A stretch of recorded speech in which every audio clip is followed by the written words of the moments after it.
I think I've loved hockey my whole life. Ever since I can remember, I wanted to be on the ice, skating and playing, so it's just kind of always been with me.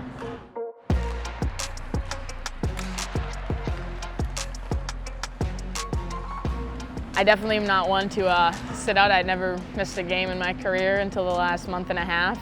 Bad timing, being in an Olympic tryout and trying to make a roster, and then you're this close to the Olympics and all of a sudden I get ankle surgery and I come back from that just to break my finger. It's definitely been hard. It's been a lot of adversity, and for me, I hate sitting out. If you could, I played the rest of the game with my ankle. I tried to play with the finger. I'm still trying to play with the broken finger, and I would play if they let me any day. I mean, that's just how I am. I don't like to be out. I'll do anything to play.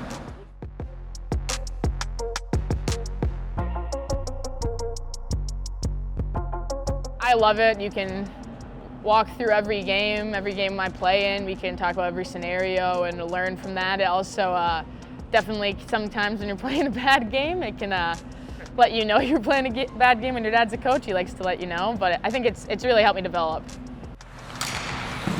I'm for sure mean on the ice. I play with a little edge. I get in people's faces. The second the game is over, I can be more opposite. I'll go through the line and tell everybody they had a great game, smiling. Off the ice, I'm probably one of the nicest people you'll ever meet.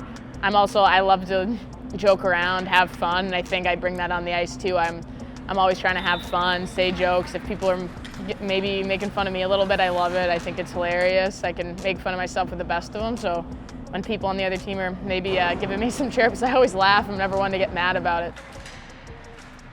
I think it's just the way I grew up. I think I grew up playing boys hockey first of all, and guys obviously I think give it to each other a lot more than girls do, I think, in that way. And I was always one to take it and give it for sure. And then I grew up with a lot of coaches who were definitely hard on you, would say it how it is, could scream in your face, and you were supposed to just say, yes, coach, and you weren't supposed to overthink it, and you moved on, and it's just easy for me. Nothing really ever gets to me.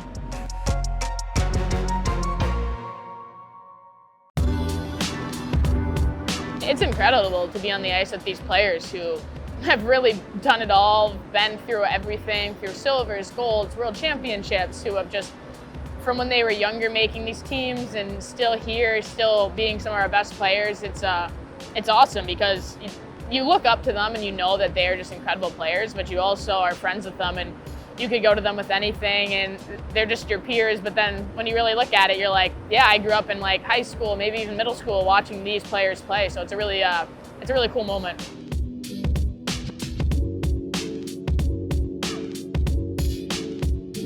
I never really had that First Nations discussion or connections when I was younger. It was just kind of, I knew who I was, and I think I was surrounded by other Indigenous players and kids in my community, and it wasn't uncommon to see other Indigenous people playing hockey. It was a very common thing, and I don't think it was till college that it really clicked for me how rare it is to make it at this level as an Indigenous player.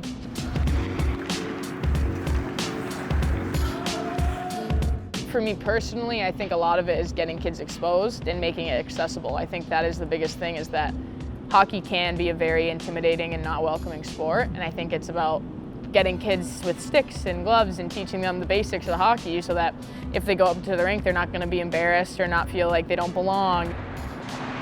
You see a lot of Indigenous players playing hockey in Canada, but a lot of that did start because they wanted, in the residential schools, they would make players try to become more assimilated to white culture, and they would make them play hockey, and that's kind of where a lot of that came from. So obviously it's a little mixed with the culture there, and I think you could for sure still be an outsider playing hockey back in those days, and still even. So it's about trying to make sure hockey is more of an inclusive sport.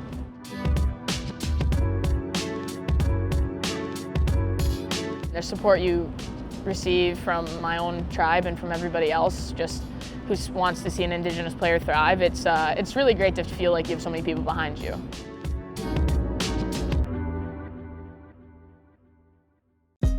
Hey, thanks for watching. If you like this video, check out these other videos from USA Today to stay up to date with all the latest news.